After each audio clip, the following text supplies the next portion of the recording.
John Vincent Ore and DJ Jackie Remix. So yung what's up mga brads, hindi ko pa ipagpatuloy ang sound test nito ay isi-shoutout ko muna itong nag-order nitong 2x2 sit-up, Mr. Abad DJ ng Minglanilla, South Cebu. So ito na po ang inyong 2x2 sit-up loaded. At sa hindi pa po ito pipick up ni Mr. Customer ay isa-sound test po ito namin dito kahit sandali. At sa hindi pa nakalam kung ano po ang nakaload nito, ipapakita ko po muna sa inyo. At para ring makita ni Mr. Customer. So ito po Mr. Customer, ito po ang nakakabit sa inyong sub, itong Live Pro 15 at 1K. At ito naman ang nakakabit sa med, itong PE MID12 800.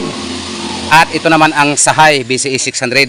At sa hindi pa po ito pipick up ni Mr. Customer ay isa-sound test po ito namin dito kahit sandali. At paalala po mga brad, itong sound test namin ay ito lang po ang GX7 na Kibler ang gagamitin namin sa pag-sound test nitong 4 na box or 2x2 sit-up. At kasama din ito sa kanyang order, itong 30 meters na speaker wire. So yan, may speak on na po ito Mr. Customer, bawat dulo. At nakalink na po ito Mr. Customer. John Vincent Ore and DJ Jackie Remix.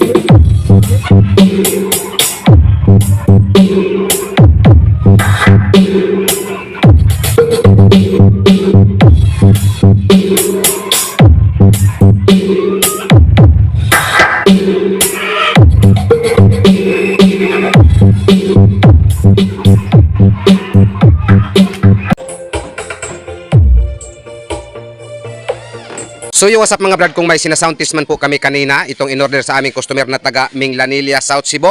So ngayon may isa-sound test na naman po kami, itong dalawang halimaw itin na in-order sa aming customer na taga Bulacau, Cebu City. Actually mga brad, box lang po ang amin nito.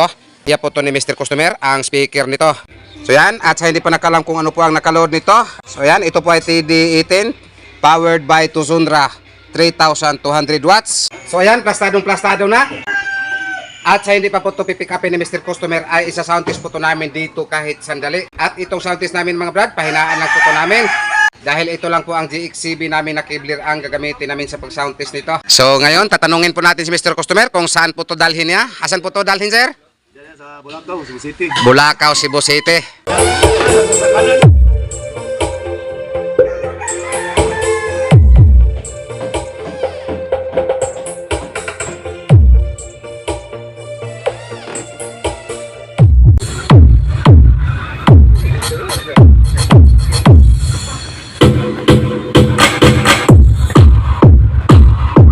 At ito po ang time na pinipick up na po ni Mr. Customer.